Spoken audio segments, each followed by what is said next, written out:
Everyone at the shelter said the German Shepherd was broken, too dangerous, too damaged, too far gone. By Friday morning, he was scheduled to die. But when a lonely Navy SEAL looked into the dog's amber eyes, he didn't see a monster. He saw a soldier, a forgotten K-9 with a scarred ear, a stolen past, and one final mission: to save the man who thought he was only there to save him. Before we begin, please subscribe to the channel and watch until the end, because Ranger's final choice will change the way you see every broken soul forever. Cold rain drifted over the Blue Ridge Mountains, turning the pine slopes silver and the narrow county roads into ribbons of black glass. By noon, the sky looked bruised enough to remember every war it had ever watched. Ethan Walker drove through it in silence, his old pickup rattling like a tin can full of ghosts. He was 43, tall and broad-shouldered, with the hard, economical build of a man who had once carried too much weight across too many countries. His dark hair was clipped short out of habit, though no regulation demanded it anymore, and a rough brown beard shadowed his square jaw. His eyes were pale blue, cold at first glance but tired underneath, like winter light trapped beneath ice. People in town knew him as polite, distant, and difficult to surprise. They did not know that every slammed door still moved through his bones like a rifle crack, or that every crowded room became, in his mind, a map of exits, threats, and angles of fire. He had not come to the Avery County Animal Control Center because he wanted a dog.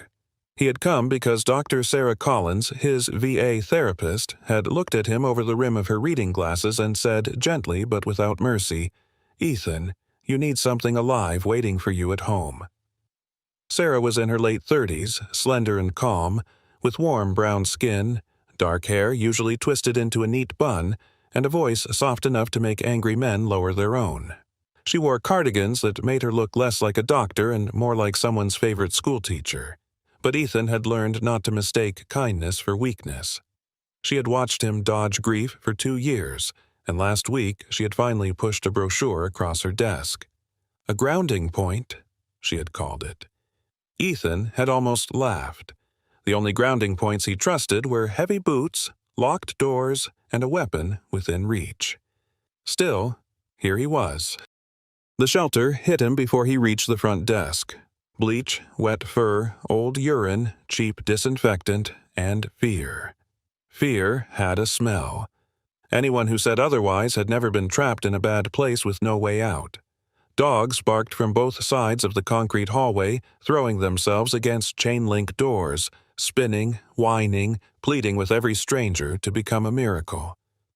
A young woman at the desk, pale and round-faced with tired eyes, pointed him toward Block B and warned him not to put his fingers near the cages. Ethan nodded once. He kept his hands in the pockets of his faded canvas jacket and walked slowly, his bad knee aching with every step. He passed pit mixes with hopeful eyes, trembling terriers, an elderly hound whose ears hung like sad curtains. All of them wanted rescue. All of them wanted him. That was the problem. Ethan had spent half his life being needed by desperate living things. Need was a hook. Need was a command. Need got men killed. He was about to turn around when the barking thinned at the very end of the row. Cage 68 sat beneath a flickering fluorescent light. No paws scratched at the gate, no nose pressed through the wire. A German Shepherd sat in the center of the concrete floor, silent as a carved guardian outside an ancient tomb. He was painfully thin, maybe 6 or 7 years old, with a black and tan coat dulled by dirt and neglect. His ribs rose sharply beneath his fur, and one ear carried a scarred notch near the edge. But he was not collapsed. He was not begging. His spine was straight. His front paws were squared evenly. His amber eyes were not fixed on Ethan. They were tracking the hallway, the janitor's mop bucket, the side door, the shifting shadows beyond the glass. Ethan stopped breathing for half a second. The card zip-tied to the gate read, "Ranger. Dangerous. No kids. No other dogs. Euthanasia. Friday, 8 a.m. Beneath that, in red marker, someone had written, "Unfixable." Ethan stared at the word until it became something ugly and familiar. Men had used cleaner language for him: unstable, withdrawn, resistant to treatment. The meaning was the same: too damaged to fit comfortably among the living. A volunteer in a blue polo appeared behind him, a skinny 19-year-old with sandy hair, acne along his jaw, and the nervous energy of someone who apologized to chairs after bumping into them. "I wouldn't get close to that one, sir," he said. "Rangers, well, he's not right." Ethan did not look away from the dog. "How long has he been here?" 3 weeks. Found wandering near the highway. No chip, no collar. He lunges at loud noises, won't play, won't let anybody touch his head. We think somebody messed him up bad." The shepherd's eyes shifted then, locking onto Ethan with a cold, measured intelligence that made the hallway vanish around them. Ethan knew that look. It was not madness, it was assessment. Hands, shoulders, balance, threat level. The dog's left paw moved half an inch, adjusting his center of gravity without breaking the sit. Ethan's chest tightened. "He didn't grow up on the street," he murmured. The volunteer blinked. "What?" Ethan leaned closer, not enough to challenge, only enough to see. The paw pads were thick and polished like old leather, not shredded from asphalt. The scar on the ear was too clean to be a fight wound. Something had been removed. A tattoo. A number, a name. Someone had tried to erase him. Ranger stared back through the wire, silent and ancient-eyed, like a soldier ordered to guard a kingdom that had already fallen. Ethan felt something inside him shift, small but dangerous, like ice cracking on a deep lake. He had not come here to save a life. He had not come here to be saved. But at the end of that row, beneath the buzzing light, a broken label hung on the wrong creature, and Ethan Walker knew it. Ethan Walker did not move from cage 68 for several long seconds. The shelter hallway continued its miserable orchestra around him, dogs barking, paws striking metal, water bowls scraping concrete, but the sound seemed to pull away from him, as if someone had lowered the world beneath a thick pane of glass. Ranger sat behind the wire without blinking, his thin, black and tan body rigid, his ears tilted toward 3 different threats at once: the mop bucket at the far hall, the volunteer shifting nervously behind Ethan, and the squeak of a door somewhere near the lobby. Ethan had seen men look like that after 72 hours without sleep, after firefights that ended too quietly, after helicopters lifted away and left only dust, blood, and unanswered names. "I want to see him outside the cage," Ethan said. The young volunteer swallowed so hard his throat bobbed. "Sir, I really can't recommend that." His name tag read Noah Reed, and up close he looked even younger than Ethan first thought, maybe 19 or 20, all elbows and worry, with sandy blonde hair falling over his forehead and a narrow face still caught between boyhood and manhood. Noah had the nervous kindness of someone who loved animals, but had not yet learned what suffering could do to them. His blue polo hung loose on his thin shoulders, and his hands shook around the clipboard as if the papers might bite him. Ranger doesn't do meet and greets anymore. Last time he pinned a guy against the wall when someone dropped a set of keys. Ethan finally turned his head. Did he bite? Noah hesitated. No, but did he break skin? No. Then he warned. Noah stared at him, confused. Ethan looked back at Ranger. Get your supervisor. A few minutes later, a woman came down the row with the brisk, tired stride of someone who had been carrying bad news for too many years. Her name was Marlene Pike, the shelter manager, a woman in her late 50s with iron-gray hair cut at her jaw, broad hips, strong hands, and deep lines around her mouth from a lifetime of saying no when she wished she could say yes. She wore a faded green county jacket and no makeup except a smear of lip balm, and her gray eyes took Ethan in with quick professional caution. The stiff posture, the scar near his left eyebrow, the way he stood slightly angled to the hallway instead of square to her. "Mr. Walker," she said, reading his name from the visitor sheet Noah had carried with him like a shield. "Noah tells me you're interested in Ranger. I want 5 minutes in a room with him." Marlene folded her arms. "That dog is a liability." So am I on bad days? Something flickered across her face. Not amusement, not pity, maybe recognition. She had probably seen enough abandoned animals and abandoned people to know the two often arrived with the same eyes. "He's scheduled for Friday," she said quietly. "I know what the card says." "Then you know I'm not playing games. If he hurts you, the county will require a waiver before we even open that kennel." Ethan's jaw tightened, but his voice stayed flat. "Print whatever you need." Marlene watched him for another breath, then looked at Ranger. The shepherd had not moved. His amber eyes had shifted to her left hand, the one nearest the ring of keys at her belt. "Noah," she said at last, "bring the catchpole." Ethan's gaze snapped to her. "No." Marlene's expression hardened. "That is not negotiable. You put a wire around his neck, he'll think he's being dragged to punishment. He already thinks that about everything." Ethan stepped closer, and though he did not raise his voice, Noah took half a step back. "Then stop proving him right." For a moment, nobody moved. Then Marlene exhaled through her nose, the sound of a woman bargaining with safety, mercy, and county policy all at once. "Fine. Pole on standby, leash first. But if he charges, we use it." The interaction room was a square, windowless space with peeling beige paint, a cracked plastic chair, and a drain in the center of the floor. It smelled of old treats, bleach, and fear polished thin by routine. Ethan stood in the middle, hands loose at his sides, not facing the door straight on. He slowed his breathing. In through the nose, out through the mouth. Be the quietest thing in the room. The metal latch clicked. Noah entered first, pale now, holding a thick leather leash clipped to Ranger's collar with both hands. Marlene followed a few feet behind, catchpole lowered but ready. Ranger came in low and controlled, not pulling, not lunging, but measuring every inch. His nails clicked once, twice, then stopped. The room changed around him. He checked the ceiling vent, the chair legs, the drain, the handle of the door. His nostrils widened. His ribs showed with each breath, but his movements were precise.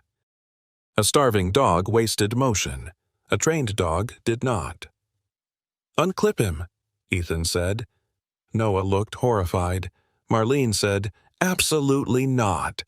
Ethan crouched slowly, keeping his spine straight and his eyes on Ranger's chest, not his face. "Then hand me the leash." Noah looked at Marlene. Marlene gave the smallest nod. The boy passed it over like he was handing Ethan a lit fuse. Ranger's ears flattened slightly. Ethan did not tug. He laid the leather flat on the floor between them and let his hand rest open beside it. "Easy," he murmured, not as a command, more like a weather report. Ranger's eyes flicked from Ethan's hand to his shoulders, then to Marlene's pole. His lip lifted by a fraction. Noah whispered, "See?" Ethan ignored him. He lifted his right hand, palm flat, fingers joined, and cut it downward once. Not dramatic, not theatrical. A clean, old signal from a language few civilians ever noticed. Ranger dropped so fast his chest struck the floor with a dull thud. Noah made a strangled sound. Marlene's grip tightened on the pole. Ethan felt his heart beat once, hard enough to hurt. He changed the angle of his hand, 2 fingers down, then pointed to his left side. Ranger rose, crossed the room in a tight, controlled line, and sat at Ethan's left knee, shoulder almost touching his leg. Not begging, not seeking comfort, reporting for duty. The air seemed to leave Noah all at once. "How did you do that?" Ethan's throat felt dry. "I didn't." Ranger's head remained tilted upward, eyes locked just below Ethan's chin, waiting for the next order. Waiting, because waiting was safer than choosing. Ethan tried a German command, low and careful. "Plots." Ranger lowered again. "Here." Ranger returned. "Bleib." Ranger froze so completely he looked carved out of famine and discipline. Marlene whispered something under her breath, maybe a prayer, maybe a curse. Ethan reached down slowly, stopping inches from Ranger's head. The dog's body tightened, not in defiance but expectation. Hands had hurt him. Hands had ordered him. Hands had erased him. Ethan shifted and touched the side of Ranger's neck instead, firm and steady. The shepherd shuddered once. His fur was coarse, dirty, and hot over rope-hard muscle. Ethan slid his fingers up behind the damaged ear. Ranger's breath caught. Ethan paused. "I know," he said softly. "I'm not taking anything else from you." He folded the ear back with careful pressure. The scar was worse than he expected. A raw, puckered patch of old burn tissue spread beneath the fur, the shape too deliberate to be accidental. At the very edge, where whoever had done it had been careless or rushed, a ghost of blue ink remained. Not a full number, not enough for a file, just the curved edge of a letter and a straight line beside it. Ethan stared until the room blurred. Someone had burned away this dog's name. Not his shelter name, his real one. The one tied to records, deployments, handlers, places where men trusted dogs more than they trusted God to get them home. A cold anger opened inside Ethan, not loud, not wild, but deep enough to drown in. Ranger leaned then, barely, pressing the side of his head against Ethan's thigh. It was not affection yet. It was contact. Confirmation. "Are you still there?" Ethan's hand settled between the dog's shoulder blades. "Yeah," he whispered. "I'm here." Marlene lowered the catch-pole until the tip touched the floor. Her face had changed. The county hardness had cracked, and beneath it was a woman old enough to know when a system had failed something innocent. "Mr. Walker," she said quietly, "even if what you're thinking is true, we don't have the resources to investigate military records. We barely have enough food to get through next week." Ethan stood, and Ranger rose with him without being told. "I'm adopting him." Noah blinked. "Today? Now." Marlene looked at the dog, then at Ethan. "You understand he may never be normal." Ethan almost smiled, but it came out like a scar pulling tight. "Neither will I." The paperwork took 20 minutes and felt like an insult. A liability waiver, a behavioral warning, a special needs adoption form. A line acknowledging the animal's history was unknown. Ethan signed each page with hard, black strokes while Ranger sat at his left side in the lobby, ignoring every bark, every passerby, every squeaky cartwheel except to track it and dismiss it. Noah stood behind the counter, still pale, but something in his face had shifted from fear to wonder. Marlene copied Ethan's license, took the adoption fee, and slid a worn nylon collar across the desk. "It's not much," she said. "He'll need better." "He'll get better," Ethan replied. The words surprised him because they sounded almost like a promise. Marlene stamped the final page. The red euthanasia tag came off Ranger's file and landed in the trash with a soft paper whisper. Ethan clipped the leash to Ranger's collar. The shepherd looked up, amber eyes searching his face for the next command, the next danger, the next betrayal. Ethan folded the signed papers once and put them inside his jacket.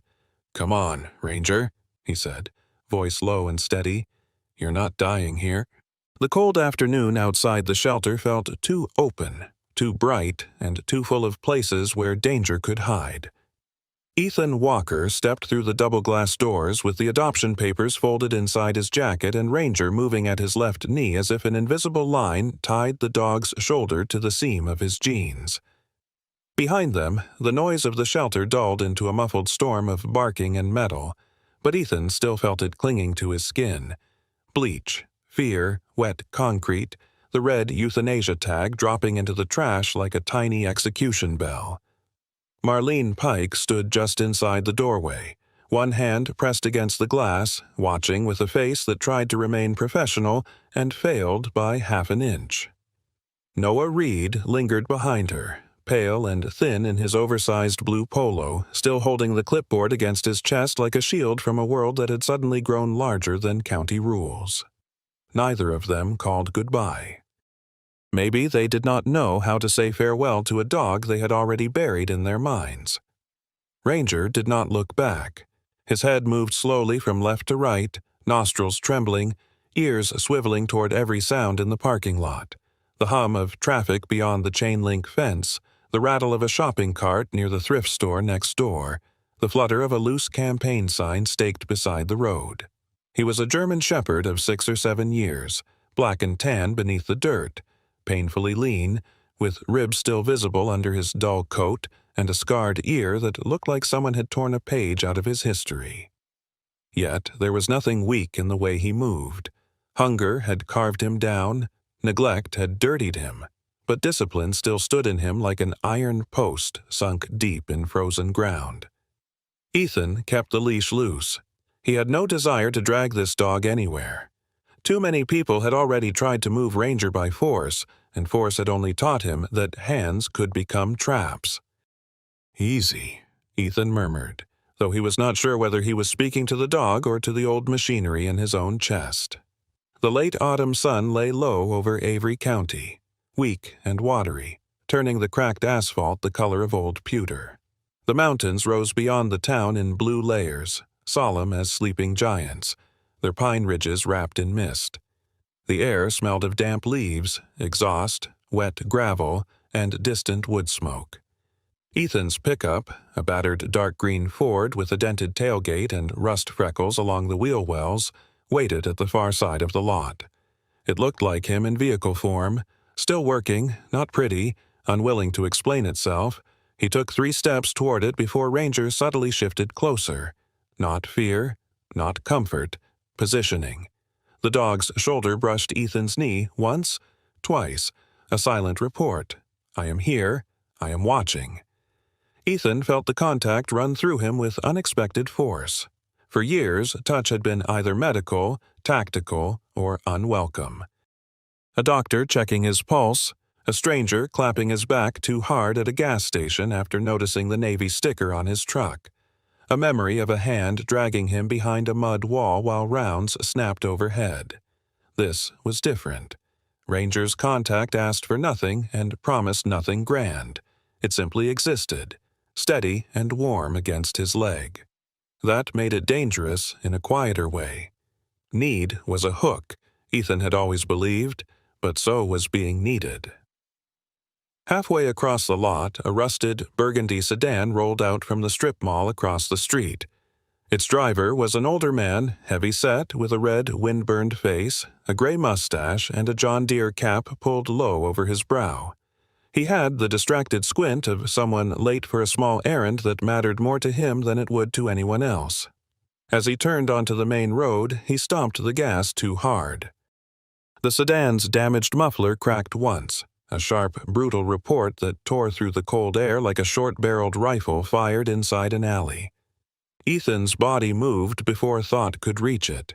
His shoulders dropped. His knees bent. His right hand flew toward his hip, fingers closing around the empty place where a sidearm had not rested for 3 years. His lungs locked. The parking lot vanished and became dust, sun glare, a wall, a scream cut in half. He tasted metal. He smelled burning rubber, though there was none. Time folded like a bad map. Then Ranger dropped. He did not yelp. He did not bolt. The shepherd flattened low, powerful body sliding backward between Ethan's boots with startling speed, then pivoted toward the road. His chest nearly touched the asphalt, front legs braced, teeth hidden but ready, a growl beginning so deep it seemed to come from beneath the earth. He had placed himself between Ethan and the sound. He was not running from thunder. He was hunting the source of it. Ethan stared down at him, heart hammering hard enough to bruise. Ranger's amber eyes were fixed on the sedan, following its retreat, searching for muzzle flash, movement, command. His damaged ear twitched. His body trembled not with panic but with restraint.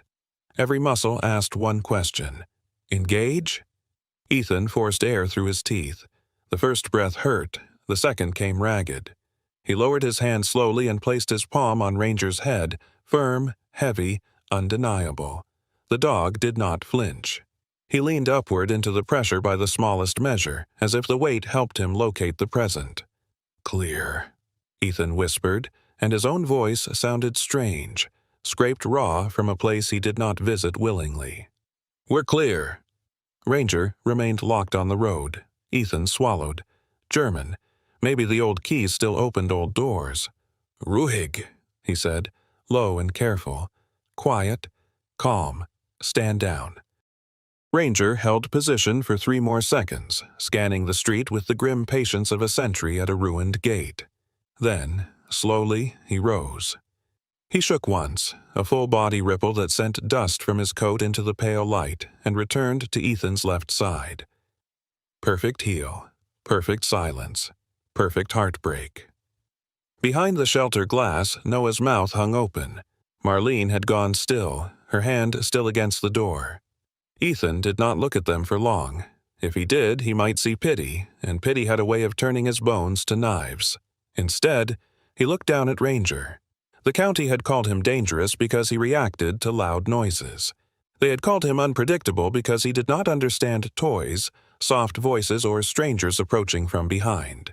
They had seen a monster because they had never been taught to recognize a soldier without a uniform. "They got you all wrong, didn't they?" Ethan said. Ranger looked up at him, not warmly, not yet, but with a flicker of attention that felt almost like agreement. Ethan opened the passenger door of the Ford. The hinges groaned. "Up!" Ranger paused only long enough to inspect the floorboard, the seat, the dark space beneath the dashboard. Then he jumped in with clean, controlled power and sat upright, facing the windshield. He did not curl up. He did not sniff the cup holder or lick the cracked vinyl. He took the passenger seat like a post. Ethan shut the door gently, walked around the truck, and climbed behind the wheel. For a moment, he did not start the engine. His hands rested on the steering wheel, broad knuckles scarred, one thumb trembling despite his effort to still it. Ranger sat beside him, breathing through his nose, eyes forward. 2 discarded weapons in an old truck, both waiting for someone to tell them the war was over. Ethan turned the key. The engine coughed awake.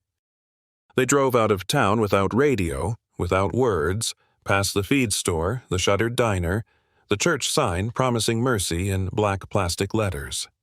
The road narrowed as they climbed toward the Blue Ridge, houses thinning into fields, fields giving way to pine, pine giving way to mist. Ranger remained upright the whole time, tracking movement through the windshield.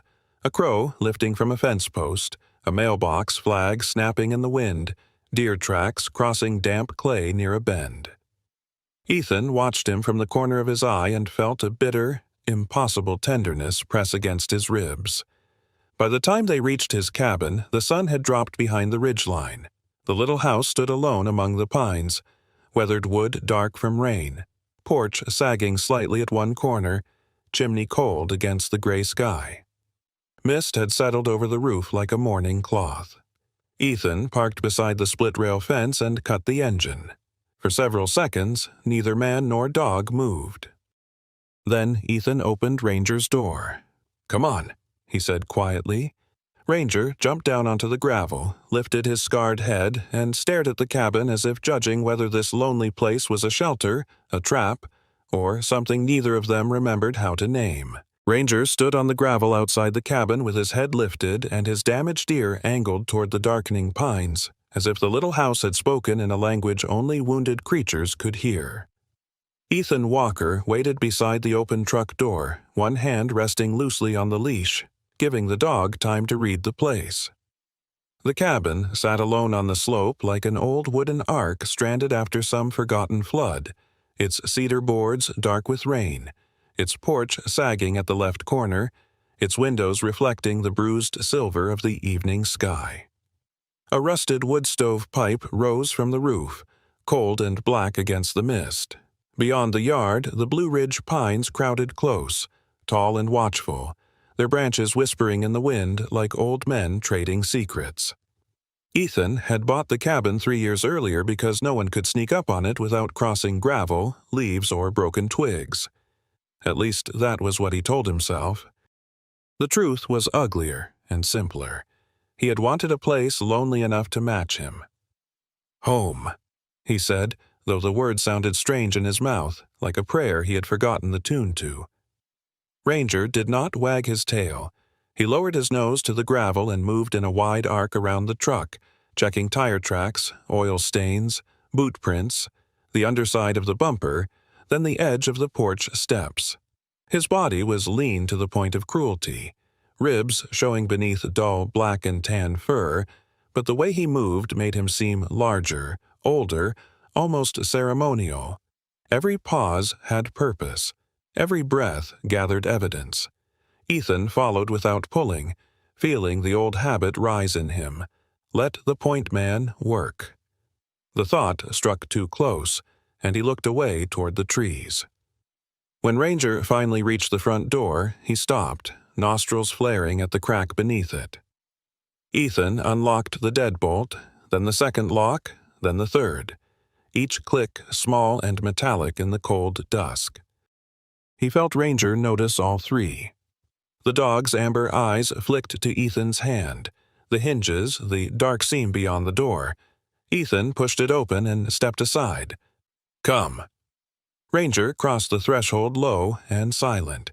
He did not rush inside like a pet discovering a new kingdom. He entered like a soldier clearing a room after the shooting stopped. The cabin smelled of old coffee, gun oil sealed in a locked case, ash in the wood stove, damp wool, and the faint sourness of a man who ate standing up more often than he sat at a table.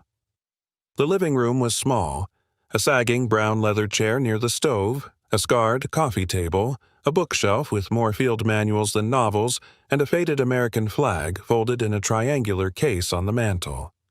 Ranger paused just inside the door, then moved left. He checked behind the chair, under the coffee table, the space between the stove and wall.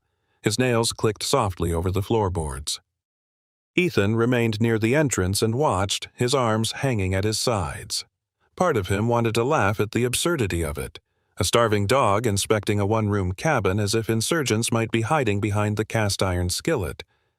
But the laugh never came, because he understood too well. Ranger went into the kitchen, narrow and dim, with yellowed linoleum curling at the corners. He sniffed the cabinet under the sink, the trash can, the shadow beside the refrigerator. Then he moved down the short hallway. Bedroom, bathroom, closet. The dog pushed the shower curtain aside with his muzzle, looked behind it, then checked the gap under Ethan's bed. Ethan's throat tightened. Nobody had ever entered this house and understood its rules without being taught.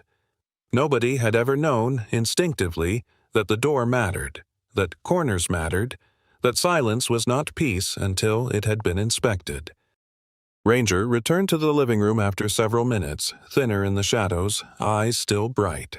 Only then did he circle once before lowering himself directly across the front door, his body stretched from jamb to jamb, chin resting on his paws, gaze fixed outward through the lower glass pane.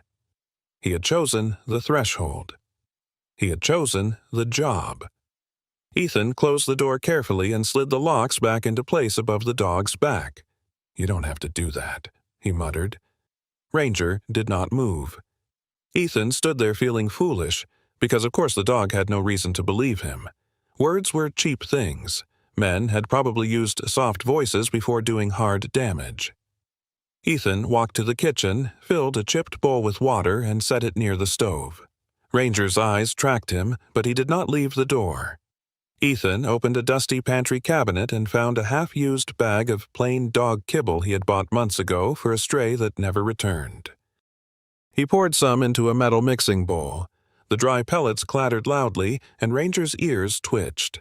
Ethan saw saliva gather at the dog's mouth, saw the faint tremor in his back legs, the hunger cutting through discipline like a knife behind cloth. He set the bowl down. "Eat." Ranger did not move. "Come on." Food. The dog remained at the door, eyes forward, body tense, throat working once as he swallowed. Ethan frowned, then nudged the bowl closer with his boot. Ranger finally looked at it, then looked up at Ethan, waiting. Not refusing, waiting. Something cold slid through Ethan's chest. "You need permission," he said softly. He tried to remember the right word, but the memories were broken pieces and dust. Handlers shouting across compounds, dogs straining at leads, commands mixed with rotor noise and men praying under their breath. "Okay." Ethan said. Ranger's ears flicked, but he did not eat. Ethan tried again, firmer. Take it. Ranger rose so fast the bowl scraped backward. He crossed to it and ate with terrifying efficiency, not chewing so much as inhaling. Every motion mechanical, urgent, ashamed of nothing because hunger had no manners. In less than a minute the bowl was empty, licked clean enough to shine. Then Ranger returned to the doorway and lay down again, as if the meal had been an interruption in a mission, nothing more. Ethan stared at the empty bowl. Hell, he whispered. He had thought adoption meant a leash, food, maybe a bed in the corner. This was something else. This was bringing a battlefield into his living room and discovering it already knew where to stand. Night settled fully over the mountain. Ethan lit the wood stove, and flame slowly woke behind the iron door, throwing orange light across Ranger's thin body. Outside, wind combed through the pines. Inside, the cabin gathered its small sounds.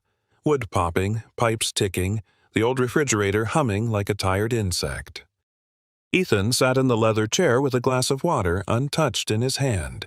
He usually kept the lights off after sunset. Darkness was honest. Darkness did not pretend the world was safe. But tonight, for the first time in years, the darkness did not feel empty. It had weight and breath. It had claws resting on pine boards. At 10, Ethan pulled a canvas sleeping bag from the hall closet. He looked once toward the bedroom, toward the bed he rarely slept in for more than 2 hours at a time. Too exposed. Too soft. Too far from the door. He spread the sleeping bag on the living room floor near the stove, a few feet from Ranger. The dog watched, but did not rise. Ethan lowered himself with a grunt, his bad knee stiff, his back aching from the day's tension. He lay facing the room, one arm under his head. "You keep your door," he said quietly. "I'll keep mine." Ranger's tail did not move, but one ear turned back. Sometime in the deep hours, Ethan woke without knowing why. No nightmare. No gunfire. Just awareness surfacing from dark water. The fire had burned low. The room glowed red at the edges. Then came the soft click of claws. Ranger rose from the threshold, stretched once, and moved toward him. Ethan stayed still, breath held. The shepherd lowered himself beside the sleeping bag, not curled at Ethan's feet, not across his chest, but back to back. Spine pressed firmly against Ethan's spine, warmth meeting warmth through canvas and old cotton. Ethan understood the position instantly. Covering the rear. The realization moved through him like grief wearing a gentler face. He closed his eyes. The dog smelled of shelter bleach, damp fur, and road dust. It should not have smelled like safety, but it did. Ethan slept until morning light cut through the blinds in pale gold lines. No screaming, no violent waking, no hand reaching for a weapon that wasn't there. Just the ache of the floor, the cold air, and Ranger sitting by the front window, watching the tree line. Ethan pushed himself up slowly. Ranger looked back, waiting for orders from a man who barely knew how to give peaceful ones. In the kitchen, Ethan filled the bowl again. Ranger came when called, stood over the food, and trembled with hunger. Still, he waited. Ethan crouched beside him, feeling the rough grain of the floor under his palm. "Listen to me," he said, voice low, though the dog could not understand the whole meaning.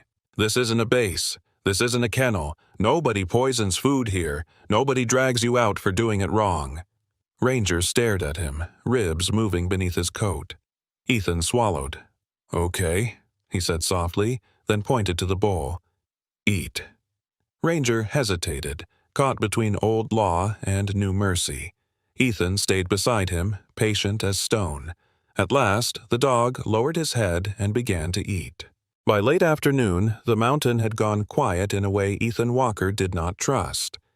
The birds vanished first, then the squirrels, then even the usual whisper of wind through the pines seemed to draw back and hold its breath. The sky over the Blue Ridge turned the color of old lead, heavy and low, pressing down on the cabin roof like the palm of some ancient god deciding whether to show mercy. Ethan noticed the pressure before the first drop of rain. His right knee ached. The scar near his eyebrow tightened. Ranger noticed it too. The German shepherd had spent most of the day learning the strange new laws of Ethan's cabin. Food came without punishment, water was always full, no one struck him for sleeping, and doors could stay locked without meaning he had been trapped. But as the air thickened, Ranger's fragile calm began to unravel. He paced from the front door to the kitchen window, then to the hallway, then back again, his nails clicking over the floorboards in a steady, nervous rhythm. He was still too thin, his ribs visible beneath his black and tan coat, but after 2 real meals and a night of sleep, a little life had returned to his amber eyes. That life now sharpened into alarm. Ethan sat in the old leather chair near the wood stove, watching the dog move like a shadow that could not find its body. "Yeah," he muttered, though Ranger had made no sound. "I feel it too." He had tried to make the evening normal. He had chopped kindling on the porch before the rain came, heated a can of stew on the stove, and placed Ranger's bowl beside the kitchen wall. He had even said, "okay," instead of "take it," trying to sand the military edges off the dog's world 1 word at a time. Ranger had hesitated, then eaten, glancing up every few seconds as if mercy might still be revoked. Now the empty bowl sat clean in the corner, and the cabin smelled of wood smoke, canned beef, wet pine, and the faint mineral tang of the storm rolling over the ridgeline. Ethan poured 2 fingers of bourbon into a short glass and held it without drinking at first. He did not like calling it fear. Fear was too simple, too honest. What lived in him before storms was older and more cunning. It wore the faces of places he had left behind, places with dust instead of mist, stone walls instead of pine trees, and skies that opened not with rain, but fire. He took a swallow. It burned down his throat and did almost nothing. Ranger stopped by the front door, lowered his nose to the crack beneath it, then turned sharply toward Ethan. The dog's ears stood high, then flattened, then lifted again. He wanted orders. That was the cruelest part. Even terror had been trained to wait for permission. "Settle," Ethan said. Ranger dropped to his belly at once, but his head stayed up, eyes wide, breath moving too fast. A flash of lightning turned the windows white. 3 seconds later, thunder cracked across the mountain, sudden and hard, shaking the glass in its frame. Ethan's fingers tightened around the bourbon glass. Ranger sprang to his feet with a bark so sharp it seemed to cut the room open. Not a pet's bark, not a complaint, a warning, a siren, a soldier's alarm in a language older than words. "Stand by," Ethan said, but his voice had gone thin. Rain struck the roof in 1,000 fists. Within seconds it became a roar, hard and constant, the sound swelling until the cabin seemed to be sitting beneath beating rotors. Ethan closed his eyes too late. The room slipped sideways. North Carolina fell away. The pines became smoke. The roof became air vibrating under helicopter blades. The thunder became impact. His mind knew where he was. His body did not believe it. "You're home," he whispered through clenched teeth. Cabin, Blue Ridge, door locked, stove lit. Ranger ran to the back window, then the front, then spun toward Ethan again, waiting for a command that would name the enemy. Another flash came, brighter than the first. The thunder followed instantly, exploding overhead with a force that seemed to split the sky down the spine. The lights died. The cabin vanished into blackness. Ethan did not remember falling from the chair. One moment he was upright, glass in hand. The next he was on the floor, shoulder striking wood, bourbon spilling cold across his wrist, the glass breaking somewhere near his boot. His hands flew over the back of his neck. His breath jammed in his throat. He was not thinking. He was waiting for the second blast. There was always a second blast in the old places. First the strike, then the screams, then the dust, then the terrible inventory of who still had legs, who still had a face, who had gone silent forever. A heavy body slammed into him. Ethan shouted and tried to roll, but Ranger was already over him. The shepherd threw himself across Ethan's back, chest pressed hard against his spine, front legs braced on either side of his shoulders. The dog was shaking so violently Ethan could feel every tremor pass through his own ribs. Ranger whined, a high, broken sound, but he did not run. He lowered his head against the back of Ethan's neck and pressed down with all the strength his starved body still possessed, shielding him, pinning him, covering him. "Get off!" Ethan gasped, shoving weakly with one elbow. "Ranger, get off!" The dog only pressed harder. Another thunderclap rolled through the mountain, and Ranger flinched so hard his claws scraped the floor, but he stayed. His breath came hot and frantic against Ethan's skin. His heart hammered through his rib cage, wild as a drum in a war procession. Ethan stopped fighting. In the darkness, beneath the roaring rain, understanding arrived with a pain so clean it felt almost holy. Ranger was terrified. The dog was trapped in the same invisible battlefield, hearing the same ghosts, drowning in the same old commands. Yet he had chosen Ethan as the thing to protect, not himself, not the door. Ethan. The thought broke something that had been locked inside him for years. Slowly, carefully, Ethan rolled onto his side. Ranger scrambled with him, refusing to break contact, sliding down until his bony body pressed against Ethan's chest. Ethan reached around him.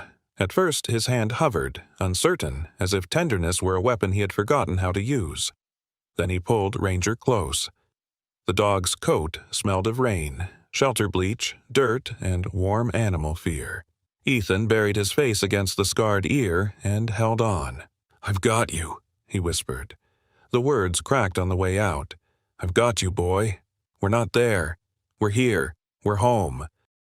Ranger trembled harder for a few seconds, then pushed his muzzle beneath Ethan's jaw with a desperate, searching pressure. Ethan laughed once, a broken sound that turned into something too close to a sob. "Yeah, I know. Bad night for both of us." Outside, the storm beat at the cabin like it wanted to be let in. Rain ran down the windows. The pines bent and rose again, black shapes bowing before the mountain's wrath.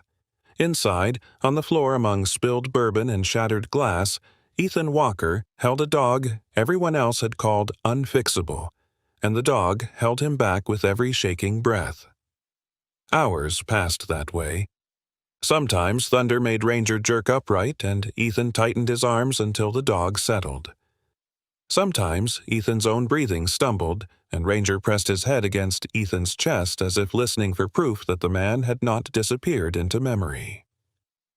Near dawn, the storm finally weakened. The rain softened from assault to whisper. The thunder moved east, grumbling beyond the ridges like an old beast retreating into its cave. Gray light crept through the windows. Ranger lay with his head heavy on Ethan's arm, exhausted, eyes half closed. Ethan's body ached from the floor, and his throat felt scraped raw, but the terrible pressure in his chest had loosened. He lifted one hand and gently traced the ruined patch on Ranger's ear, the place where someone had tried to burn away a life. Ranger's eyes opened. Ethan looked at him for a long moment. "Ranger?" he whispered, not as a command this time, not as a label from a shelter card, but as a name offered with both hands. "You stayed." The dog's tail moved once beneath the pale morning light, a slow, uncertain thump against the floorboards. Weeks passed, and winter came down the Blue Ridge not like an army, but like an old judge settling into a chair. Frost silvered the porch rails each morning. Mist hung between the pines in pale ribbons, and the dirt road behind Ethan Walker's cabin hardened beneath boot prints and paw marks that now appeared side by side every day. Ranger was changing, slowly, stubbornly, like a ruined field deciding to grow grass again. His black and tan coat had begun to shine beneath regular brushing, the dull dust giving way to deep mahogany around his legs, and a clean, dark saddle across his back. His ribs no longer cut so sharply beneath his skin. Meat, rice, eggs, marrow bones, and quiet mornings had begun to build him back from the inside. Ethan had driven 2 counties over to find a butcher who did not ask too many questions. The butcher, a broad woman named June Calder with red cheeks, thick forearms, and gray-streaked blonde hair pinned under a paper cap, had taken one look at Ranger through the truck window and loaded extra beef scraps into the order without charging. "That dog's seen more than most men," she had said, and Ethan, who usually hated strangers making observations, had only nodded. Ranger still did not know how to play. When Ethan tossed a stick into the yard, the dog watched the tree line instead, as if the stick might be a distraction sent by clever enemies. But sometimes, when Ethan scratched behind the ruined ear, Ranger's eyes softened for half a second. Sometimes his tail moved once before he remembered dignity. Sometimes, in the dim hour before dawn, Ethan woke to find Ranger not guarding the door, but sleeping close enough that his shoulder touched the sleeping bag. These were small miracles, the kind no church bell rang for, but Ethan counted them anyway. That afternoon, the air was cold enough to make each breath bloom white. Ethan stood behind the cabin splitting oak rounds beside a stack of firewood. He wore an old gray thermal shirt beneath his canvas jacket, sleeves pushed up despite the chill, his beard thicker now, and his pale blue eyes less hollow than they had been the day he walked into the shelter. The splitting maul rose and fell in a steady rhythm, steel biting wood, wood cracking clean, the sound sharp and honest in the frozen yard. Ranger sat 10 yards away on a patch of frosted grass, body upright, ears alert, facing the woods. Ethan no longer commanded him to stay there. Ranger had chosen the post himself. He was not chained. He was not caged. He could have wandered into the pines if he wanted, yet he remained where he could see Ethan, the cabin, the tree line, and the old split-rail fence all at once. Ethan swung again. The oak split in two. Then Ranger stood. No bark, no growl, no drama. 1 second he was seated. The next he was on all 4 paws, body rigid, head angled toward the eastern boundary. The fur along his spine lifted in a dark ridge. Ethan froze with the maul still in both hands. He listened. At first there was only wind moving through bare branches. Then came a faint metallic sound. Click, scrape, click, not nature, not weather, man-made. Ethan's pulse slowed in that dangerous way it always did when his body found a problem it understood better than peace. He set the split log aside and moved to Ranger's shoulder. "Show me," he whispered. Ranger lowered his nose, then moved forward through the trees with silent precision. Ethan followed, carrying the maul low in his right hand. 50 yards from the cabin, the land dipped into a shallow ravine choked with briars and dead leaves. Beyond it stood the old chain-link section of fence that marked the edge of Ethan's property. 2 men were there. One was tall and narrow, maybe 30, with a patchy black beard, a sharp nose, and restless eyes sunk deep beneath a greasy knit cap. His name, as Ethan would later learn from the sheriff, was Wade Harlan, a man known around the county for stealing anything copper, brass, or bolted down badly enough. The other was shorter and heavier, with a shaved head, thick neck, and a red scar running from his ear to his jaw. He wore a torn, brown work coat and moved with the clumsy confidence of someone who mistook size for courage. His name was Lyle Pritchard. Together, they were cutting through the fence with bolt cutters and trying to drag a heavy spool of industrial copper wire toward a mud-splattered ATV idling near the utility trail. Ethan felt the old anger rise up, bright and clean as a blade pulled from a sheath. This was his place, his quiet, his line in the world. Men had taken enough from him in places with no names on American maps. They were not going to take from him here. Ranger crouched beside him, lips beginning to peel back. The dog made no sound, and that was worse than barking. His silence was loaded. His amber eyes fixed on the tall man's throat, then the short man's hands, then the knife clipped to Wade's belt. Ethan knew exactly what Ranger was waiting for. 1 word, 1 release. The dog would go down that ravine like judgment wearing fur. Ethan's fingers tightened around the maul. A picture flashed through his mind. Ranger in Cage 68, sitting beneath a flickering light with a red death tag on his file. Ranger flinching from hands near his head. Ranger trembling on the cabin floor during the storm, but refusing to abandon him. The anger did not vanish, but something stronger stepped in front of it.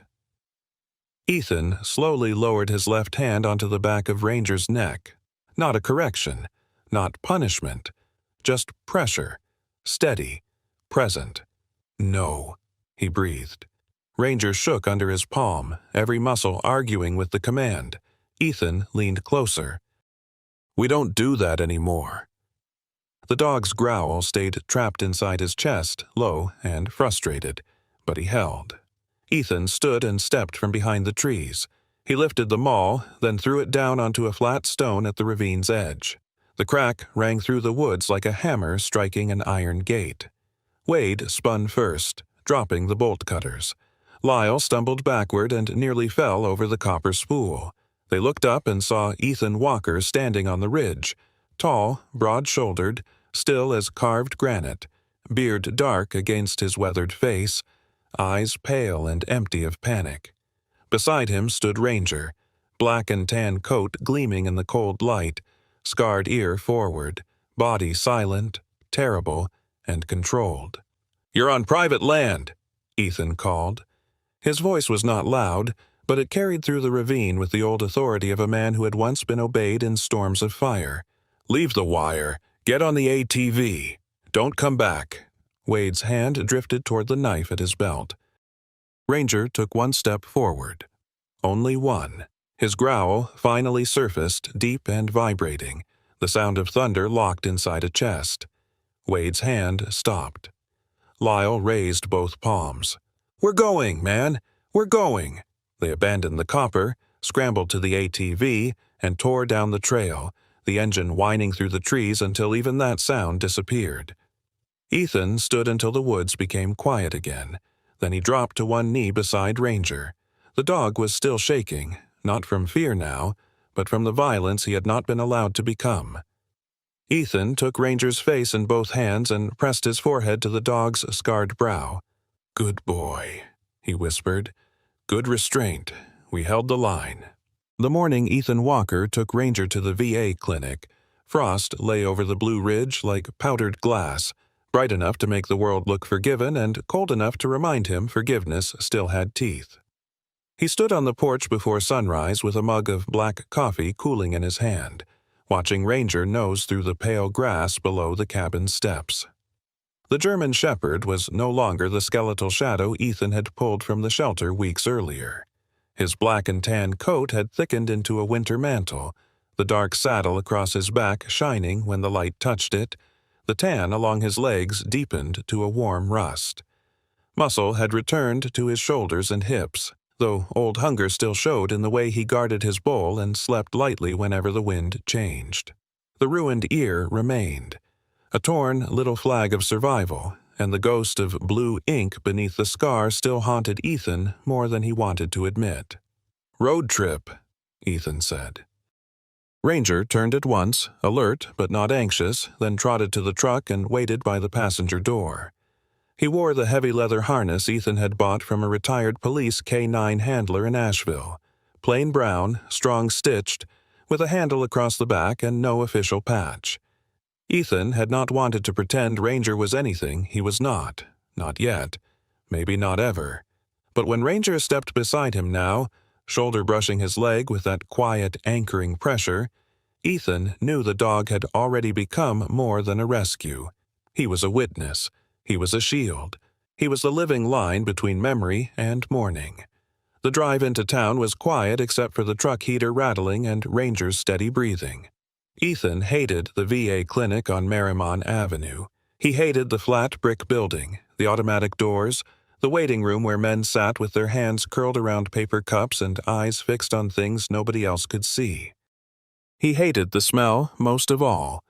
Old carpet, burnt coffee, hand sanitizer, winter coats damp from snow, and the exhausted patience of people waiting to be called by names they sometimes wished they could leave behind. Dr. Sarah Collins had asked him to come in person after he called to cancel twice. Sarah, slender and composed in her late 30s with warm brown skin, Thoughtful dark eyes and black hair pinned into a neat bun had a way of sounding gentle while leaving no room to escape. "Bring him," she had said. "Not because I need to see the dog, Ethan. Because maybe you'll let yourself be seen if he's beside you." Now Ethan sat in the corner of the waiting room, jaw tight, one boot angled toward the exit, Ranger lying between his feet with his head up and eyes moving calmly across the room. The dog registered every squeaking wheelchair, every cough, every shift of weight, but did not react. Across from them, an elderly veteran with a faded Vietnam cap and wrists thin as kindling watched Ranger for a long moment, then gave Ethan a small nod. Beside the coffee machine, a younger Marine with a prosthetic leg stopped laughing at something on his phone and looked at the harness, the scarred ear, the posture. He nodded too. No one asked if Ranger was friendly. No one reached for his head. The room simply made space around him, as if every wounded man there recognized an old soldier standing guard in another uniform. "Ethan Walker?" Sarah called from the hallway. He rose, and Ranger rose with him in one smooth movement. Sarah's expression softened when she saw them together, but she did not make a fuss. That was one of the reasons Ethan trusted her. Her office was small, bright, and aggressively harmless. 2 chairs, a desk, a bookshelf full of trauma workbooks, a dying fern on the windowsill, and a framed watercolor of mountains under a spring sky. Ranger entered first, checked the corners, looked behind Sarah's chair, sniffed the closed closet door, then circled beneath Ethan's seat and settled with his body touching Ethan's boots. Sarah watched without interrupting. "He clears rooms," she said quietly. Ethan looked down. "He clears everything." "And you let him?" "I used to." He rubbed both hands over his thighs. "Now I ask him to stop when he's done." Sarah leaned back, her cardigan sleeves pushed to her elbows, pen resting untouched in her fingers. "How are the nightmares?" Ethan stared at the fern. One brown leaf hung limp over the pot, dramatic as a tiny, dying actor. Under different circumstances, he might have made a joke. Ranger nudged his calf with his nose. Ethan exhaled. Still there. Sarah waited. He hated how good she was at waiting. Rain still gets me. Crowds still make me count exits. If a truck backfires, I'm halfway gone before I can stop myself. I still sleep on the floor more than the bed. He glanced down at Ranger, whose amber eyes had lifted toward him. But I come back faster now. Sarah's face changed, not into triumph, but something quieter. Why? Ethan slid his fingers under the leather harness and felt Ranger's heartbeat, steady and alive. Because he comes with me. Wherever my head goes, he follows far enough to pull me back.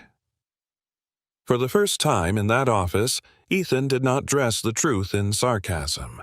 He told Sarah about the storm, the floor, the dog shaking while still covering him.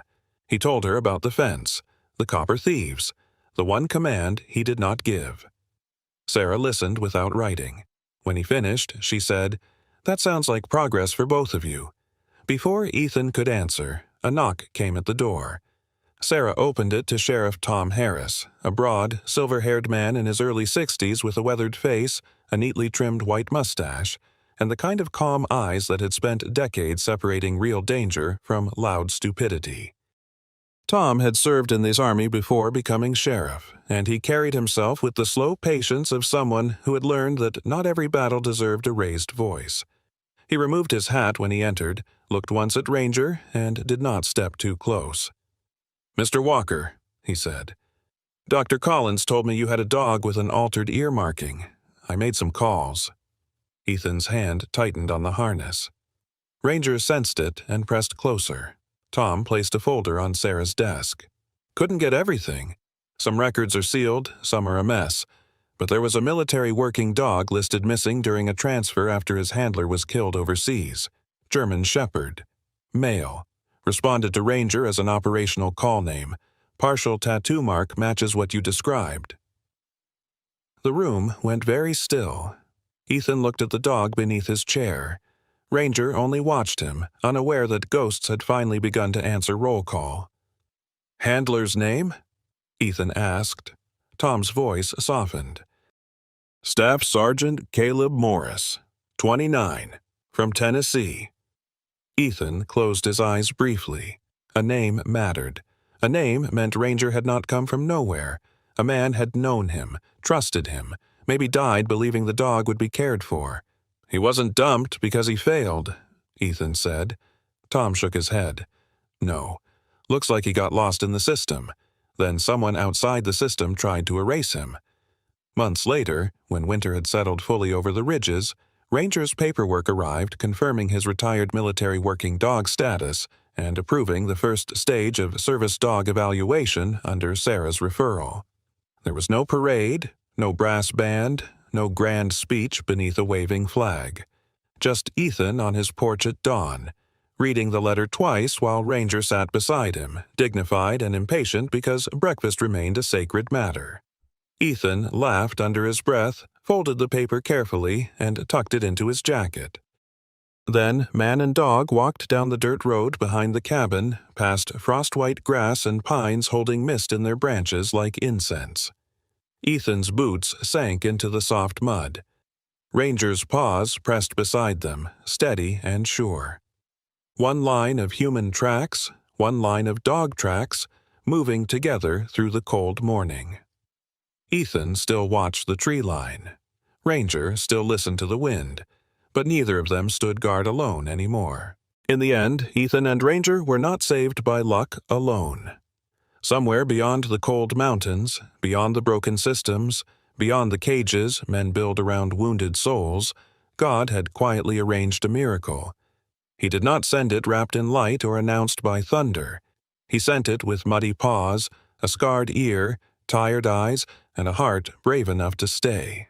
And maybe that is how miracles often arrive in our everyday lives, not always as grand signs from heaven, but as a phone call at the right moment, a stranger who listens, a small act of mercy, or a loyal companion who sits beside us when the night becomes too heavy. So, if this story touched your heart, share it with someone who needs to remember that no life is too broken for grace, no wound is too deep for love, and no one is truly alone when God is still writing the next chapter. Leave a comment below and tell us about the animal, the person, or the quiet miracle that helped you keep going. And if you believe stories like this still matter, please subscribe to the channel and join us for more journeys of courage, healing, and hope. May God bless you, protect your family, comfort your heart, and place the right companion beside you when you need one most.